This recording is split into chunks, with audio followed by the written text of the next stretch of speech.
내 영혼은 안전합니다.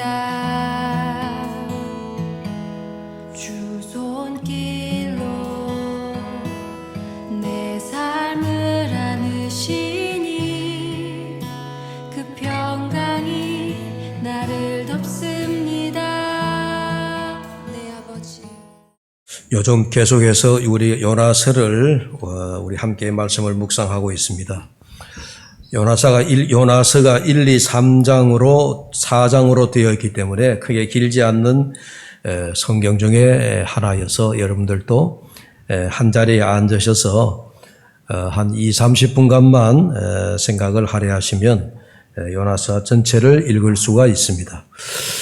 지난주에는 제가 요나서를 다시 읽다가 지나간 1장 1절의 말씀이지만은 시작하는 첫 절에 여호와의 말씀이 아미떼의 아들 요나에게 임하니라. 요나에게 말씀이 임했다라고 하는 이 말씀.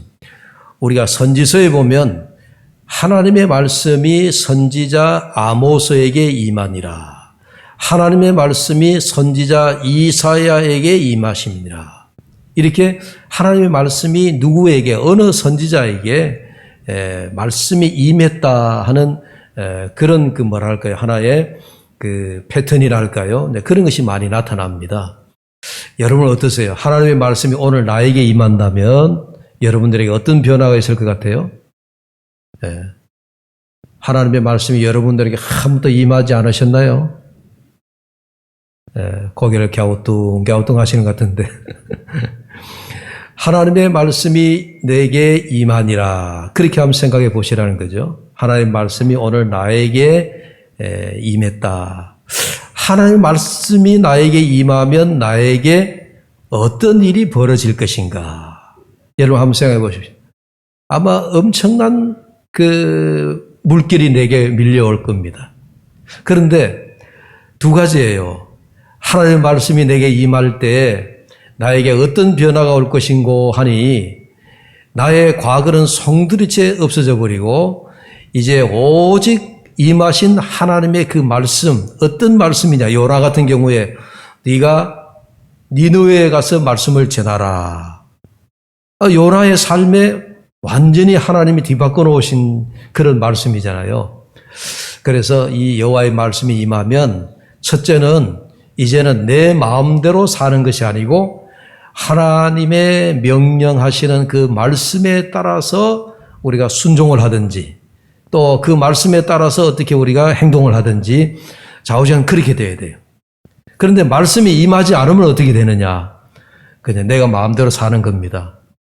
또 내가 마음대로 사니까 내 하고 싶은 대로 하고 내 멋대로 사니까 세상의 유희, 쾌락, 즐거움, 또 세상을 쫓아서 내 마음대로 살 수 있으니까 어쩌면 그게 좋을는지 모릅니다.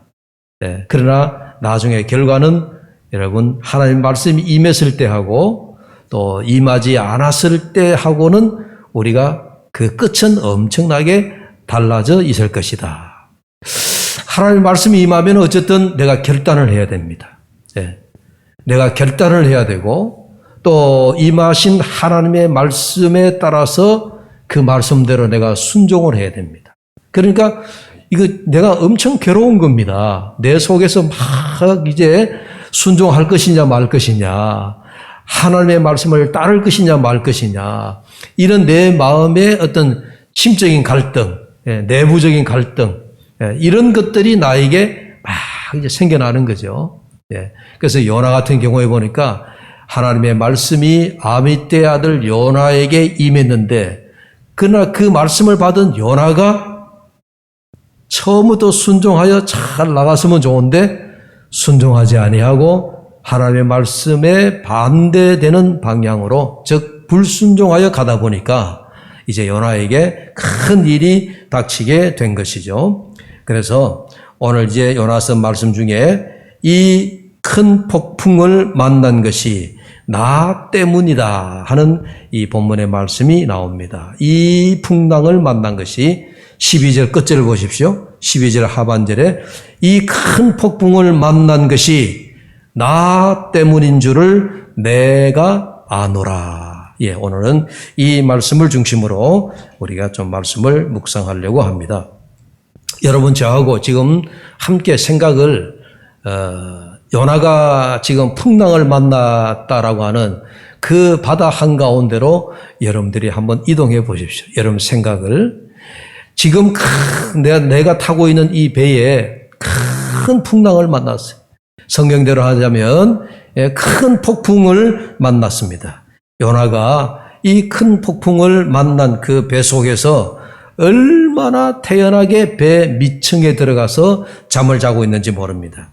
그런데 지금 요나가 타고 있는 그 배가 그 선창 위, 그 갑판 위에서는 지금 사람들이 그 태풍과 맞서 싸워서 살아남기 위해서, 죽지 않기 위해서 얼마나 요동치고 있는지 모릅니다. 온 사력을 다해가지고 그 폭풍을 이기려고 그럽니다. 그래서 지난주에도 우리가 봤지만은 이 사공들이 배 안에 있는 값진 보물들, 또 그들이 필요한 양식들, 생필품들, 이런 것들을 배 밖으로 다 던지는 거예요. 왜? 이 사공들의 경험이 이 큰 폭풍이 일어날 때 배를 가볍게 해야 된다 하는 걸 알고 있었기 때문에, 그래야 배가 이 폭풍을 맞서서 견딜 수 있다. 그거를 알기 때문에 이 사공들은 자기들의 경험에 비추어서 자기들이 가지고 있던 모든 무거운 짐들, 사실 이 무거운 짐이라 그러지만은 제가 좀 상징적으로 그게는 보화도 있을 것이고, 그게는 값진 어떤 그런 장식품들도 있을 것이고, 그들에게 온갖 중요한 물건들이 다 들어있을 거란 말이에요. 그런 것들을 다 내다버렸다는 얘기예요. 이렇게 상공들의 폭풍 속에서 살아남기 위하여서 얼마나 애쓰고 있느냐. 이렇게 애쓰고 있는 사공들을 보면 이 사공들은 여호와 하나님을 믿는 자들이 아니었습니다. 요즘으로 말하면 교회 다니고 예수 믿는 사람들이 아니라 절에 다니는 사람일 수도 있고, 또 다른 종교를 믿는 사람들일 수도 있고, 불신자들이에요. 그런데 이 불신자들이 다 이 어려운 가운데 그들의 마음과 행동이 어떻게 하면 우리가 살아날 것이냐. 그리고 이 사공들은 책임이 있으니까 배 안에 있는 사람들, 함께 탑승했던 모든 배 안에 있는 사람들을 어떻게 생명을 살려낼 수 있을 것인가 라고 생각하고 그들이 믿는 신이지만은 신에게 기도를 올리고, 그리고 어떻게 하면은 이 험난한 이 파도를 헤쳐갈 수 있을 것인가, 그들의 신앙심을 발동해가지고 힘쓰고 있다는 거예요. 그런데 요나는 어떻게 해요? 여호와 하나님의 선지자, 예수 믿는 사람이, 하나님을 믿는 사람이, 에라 모르겠다, 세상에 어떻게 되든지 말든지 나는 배 밑층에 내려가서 나만 편안히 잠들어 쉬면 된다 하는 그런 마음으로 지금 요나는 잠들어 있는 거예요. 그러니 여러분 보십시오. 어려움 만났을 때 그 어려움을 만나서 어려움을 헤쳐가려고 지금 싸우고 있는 사공들의 신앙이 좋아요. 배 밑층에 들어가서 에라 모르겠다 하고 깊이 잠에 빠져든 요나가 지금 신앙이 있는 것 같아요. 우리가 얼핏 보기에는 참 과간이잖아요. 어쨌든 이 사공들의 그 힘쓰는 그 모습을 우리가 보게 된다 하는 이야기입니다.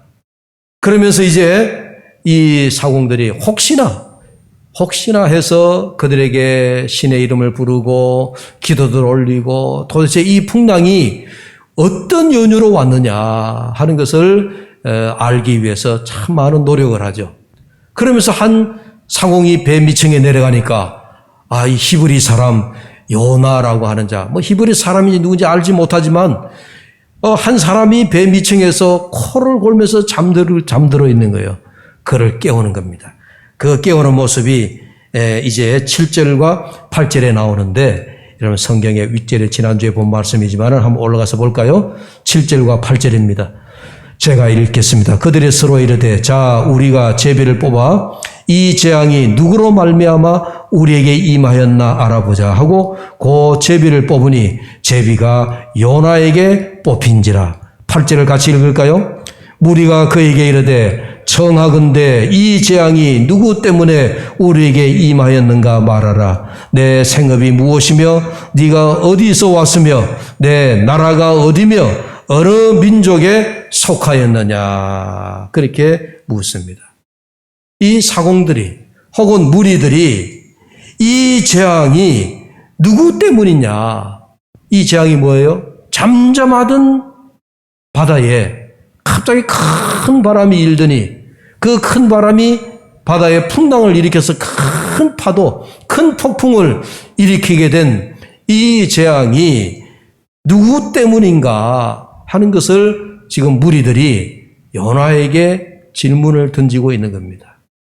우리가 보니까 제비를 뽑았는데 당신이 제비가 뽑혔는 거 보니 이 풍랑의 원인이, 이 재앙의 원인이 바로 요나 당신 때문이 아니냐 하는 그런 이야기입니다. 그런데 다행스러운 것은요, 이 요나가 그 질문에 이렇게 대답하죠. 나 때문인 줄 내가 아노라. 그것이 이제 오늘 12절에 그렇게 말씀하고 있습니다. 이 풍랑이 일게 된 것이 바로 나 때문이다. 그래도 요나가 지금 폭풍을 만난 것이 자기 때문이다라고 이렇게 말할 수 있다라고 하는 것이 그래도 요나가 한편으로 보면 요나 자신이 지금 하나님으로부터 어떤 말씀을 받았는지 이 재앙이 어떻게 해서 오게 되었는지 그걸 잊지 않고 있었다라고 하는 증거이기도 하죠. 비록 도망을 가고 있지만 비록 그가 배 밑층에 내려가서 깊은 잠에 빠져 있었지만 그래도 이 풍랑 일게 된 그 원인이 바로 내 때문이다라고 하는 것을 요나가 잊어버리지 아니하고 인지하고 있더라는 얘기예요. 예. 하나님의 사명을 까먹지 않고 우리가 세상에 취하여 살아가다 보면 임하신 하나님의 말씀, 하나님의 사명, 그 사명을 우리가 세상 속에 묻혀 살다 보면 잊어버릴 때가 있어요. 예. 그래서 가끔 신학교에 가보면요. 신학교에 가면 나이가 50이 넘어서 심지어는 60이 넘어가지고 신학교에 신학생으로 오시는 분들이 있습니다. 보통 정상적이라면 고등학교를 졸업하고 대학교를 졸업하고 20대 초반이나 후반이나 혹은 많이 되어야 30대 초반에 신학교에 와서 신학 공부하는 것이 거의 정상인데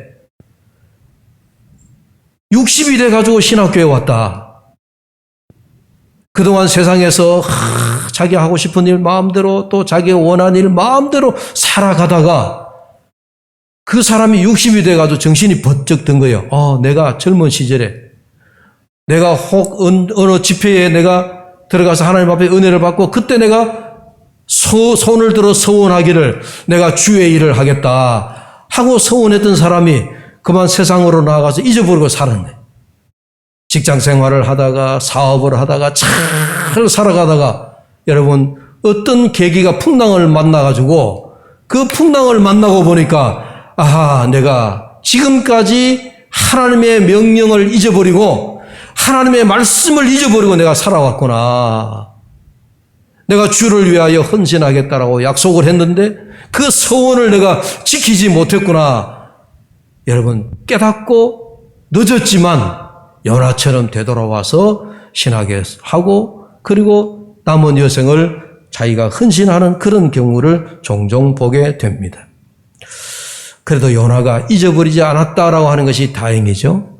예, 바로 우리가 오늘 살아갈 때 우리가 여러분들이 어떤 모습으로 살아가든지 하나님의 말씀이 임하셨을 때 그 말씀을 받고 난 이후에 내가 지금까지 어떻게 살아왔는가 하는 것을 우리가 잊어버리면 안 된다 하는 말씀입니다. 요나가 이 재앙이 나 때문이다. 예, 오늘 제목도 말씀해 주면 나 때문이라 그랬잖아요. 오래전의 이야기입니다. 가톨릭 교회에서 이런 구호가 적힌 스티커를 차량에다가 붙여 다녔을 때가 있었습니다. 어떤 스티커냐? 내 탓이요라고 하는 스티커였어요. 여러분도 기억나죠? 예, 내 탓이요. 한 해 가톨릭에서 전국 교회에 이 스티커를 다 배부해주고 세상 사람들이 다 남의 탓이라고 원망하니까 아닙니다. 다 내 탓입니다. 하고 스티커를 만들어가지고 차량에 붙였어요. 그래가 차량마다 다니면 간혹 그 차량에 스티커가 내 탓이오라고 붙어 있었는데 한 번은 재미나는 친구가 이런 얘기했어요. 차를 타고 가다가 야, 아빠 앞차에 내 탓이오 스티커가 붙었는데 그 스티커가 붙어 있는 위치가 어딘지 보라. 보통 그 스티커를 어디다 붙이죠? 차 뒷유리에다가 붙여요. 누구 보라고? 뒤에 오는 사람이 보라고. 그 스티커를 보면서 내 탓이요. 내가 내 탓이요. 그래야 되는데 뒤에 사람이 오면서 네 탓이요. 그래라는 거잖아요. 그러면서 웃은 적이 있는데 뭐 그 스티커 위치가 앞 유리창에 붙이든 뒷 유리창에 붙이든 간에 어쨌든 그 의미는 내 탓이요 라고 하는 그런 구호를 내세웠던 그런 좋은 때가 있었습니다. 여러분 그렇습니다. 뭐든지 내 탓이요 그러면요 싸우다가도 그 싸움이 끝납니다.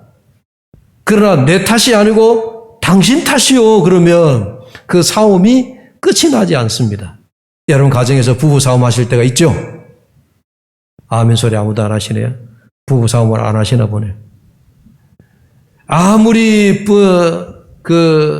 사랑하는 부부 사이라도 살다 보면 싸울 때가 있죠. 근데 나이가 들어갈수록 이제 싸우는 횟수가 잦아드는 것 같습니다. 저희들도 신혼 초에는 많이 다투었습니다. 평생을 다른 환경에서 자라다 보니까 결혼하고 나니까 서로 생각이 잘 안 맞아요. 서로 또 의지가 또 잘 안 맞아요. 그러다 보니까 신혼 초에는 자그마한 일에도 지나고 보니까 그 당시에는 그 싸움할 때는 이거 아니면 안 된다라고 하는 그 싸움의 원인이 아주 컸는데 세월이 많이 지나고 보니까 그때 그 왜 싸웠지 하고 웃게 되잖아요. 아무것도 아닌데. 그게 이제 신혼 초의 이야기더라고요. 근데 함께 결혼해서 이제 10년, 20년, 30년 이상을 살다 보니까 이제는 뭐 주장하면 그래, 네 뜻대로 해라. 이렇게 얘기할 수 있는 여유도 있잖아요. 근데 여러분 어쨌든 보세요. 부부지간에도 싸울 때 내 탓이다. 그러면 싸움이 끝납니다. 그런데 싸움을 할 때 당신 탓이야 그러면 어때요? 그 싸움이 끝이 안 나는 거예요. 우리 부모와 자녀 간에도 마찬가지입니다. 그래서 오늘 우리가 가정의 문제의 원인이 다 나 때문이다. 그러면 여러분 문제가 간단히 해결이 되는 것입니다. 지금 폭풍을 만난 것이 사공들이 잘못 판단을 해가지고 배를 출항해서도 아닙니다. 배에 짐을 너무 많이 실었기 때문도 아닙니다. 배에 너무 많은 사람들을 태우고 그 정원을 벗어나고 과적을 하고 그게 원인도 아니라는 얘기예요. 우리가 몇 년 전에 세월호 사건은 너무 사람들을 많이 태우고 짐을 너무 많이 싣고 또 배를 자기들 선주들 편한 대로 배를 개조하고 그렇게 해서 사고가 생긴 거 아니에요? 뭐 우리가 총체적인 사고라고 얘기합니다만은 그러나 지금 요나가 타고 가는 이 배는 그런 거 아니에요.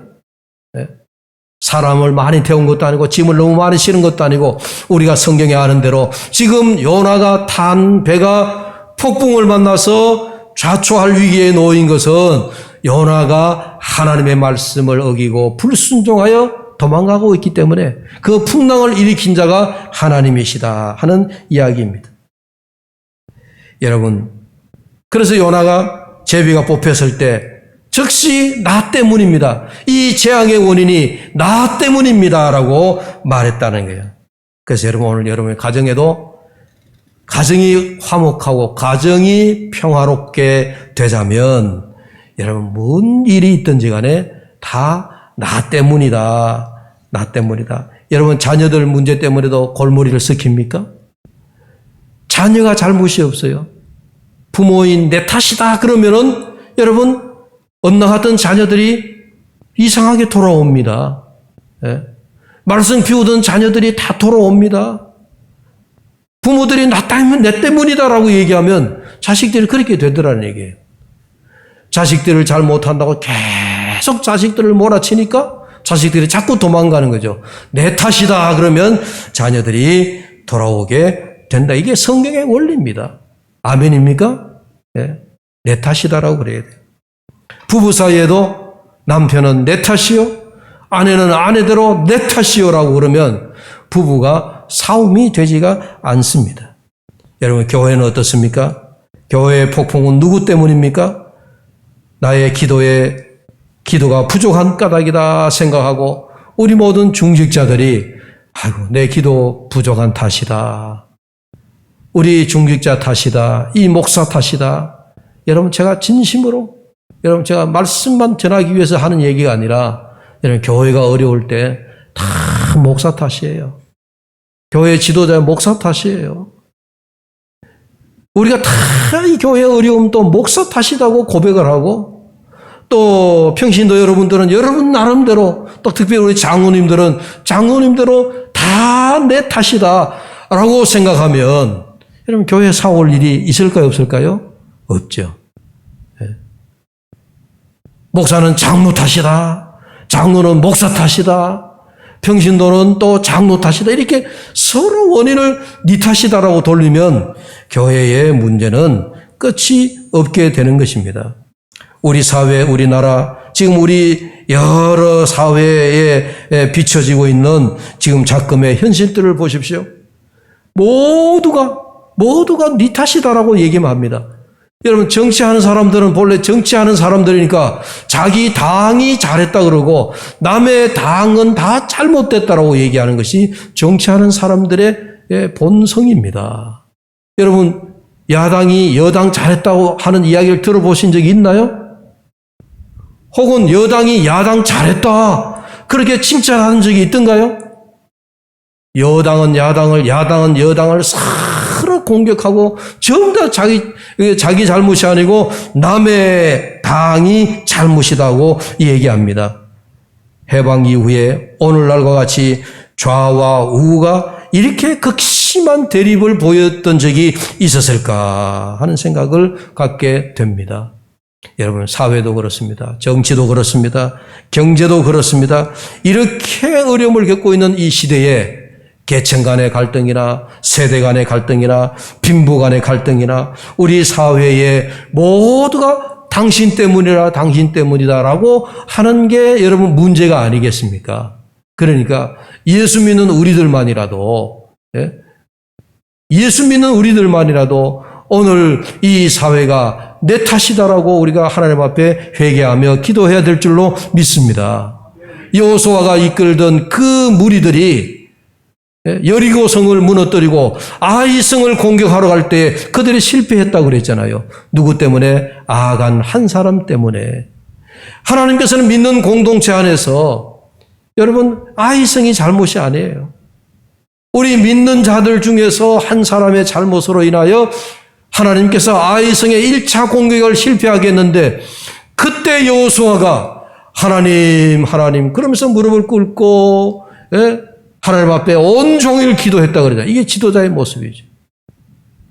모세가 이스라엘 백성들을 이끌고 애굽에서 나와가지고 출애굽을 해서 이제 가나안으로 가는 과정에 모세가 시내산 위에 하나님의 십계명 돌판을 받고 이제 내려오는데 산 위에 올라갔던 모세가 워낙 오랫동안 내려오지 않으니까 산 아래에 있던 광야에 모여있던 아론을 중심하여 이스라엘 백성들이 다 그들의 금부치를 모아가지고 금송아지를 만들었어요. 요즘 말하면 이제 아주 멋진 장식품을 만든 거예요. 우상을 만든 겁니다. 모세가 양손에 두 돌판을 들고 내려오는데 산 아래의 백성들이 점점 가까이 오니까 크게 춤을 추고 노래하고 막 아우성 치는 소리가 나는데 와서 보니까 큼직한 금송아지를 만들어 놓고 그 앞에 절하고 우상을 섬기는 그 모습을 보고 모세가 얼마나 화가 났어요. 그런데 그때 모세가 하나님 앞에 이렇게 기도했습니다. 하나님 아버지, 이 민족을 불쌍히 여기시고 이 백성들의 죄를 용서하시고 내 이름, 내 모세라고 하는 이 이름을 생명책에서 지워버리는 한이 있더라도 지금 우상 앞에 저렇게 엎드려 절하고 우상을 숨기고 있는 이 무지한 백성들의 죄를 하나님 용서해 주십시오. 그렇게 기도하더라는 거예요.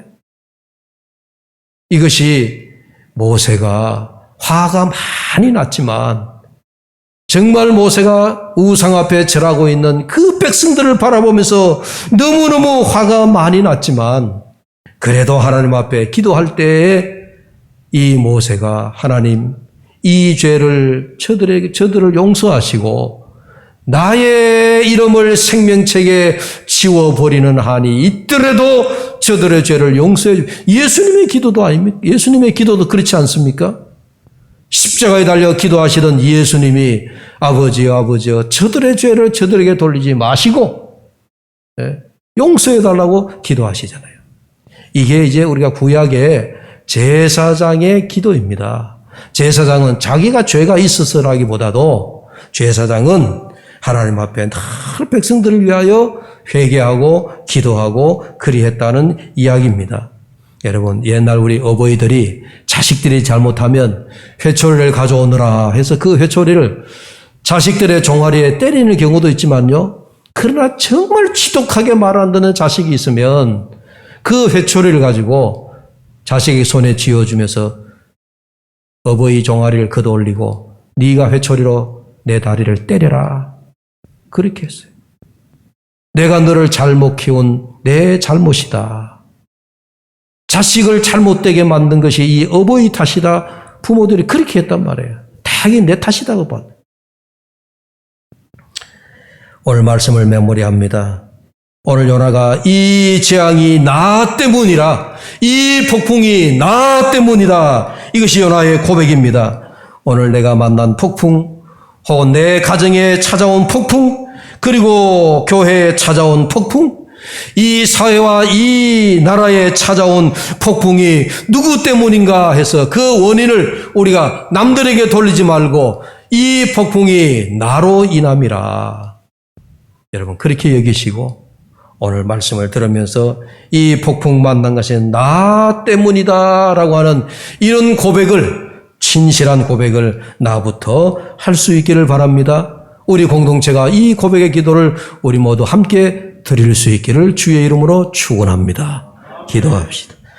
하나님 아버지 은혜를 감사합니다. 이 재앙을 만난 것, 이 큰 폭풍을 만난 것 다 나 때문이다라고 하는 오늘 요나의 고백과 같이 사랑하시는 주님, 오늘 우리 성도들이 가정에서나 직장에서나 교회에서나 이 사회를 바라볼 때 오늘의 만난 이 재앙이 모두 내 탓입니다. 고백하는 저희들 되게 하시고 진실로 하나님 앞에 우리 믿는 자들이 먼저 회개하며 회복의 길로 나아갈 수 있도록 은혜를 허락하여 주시옵소서.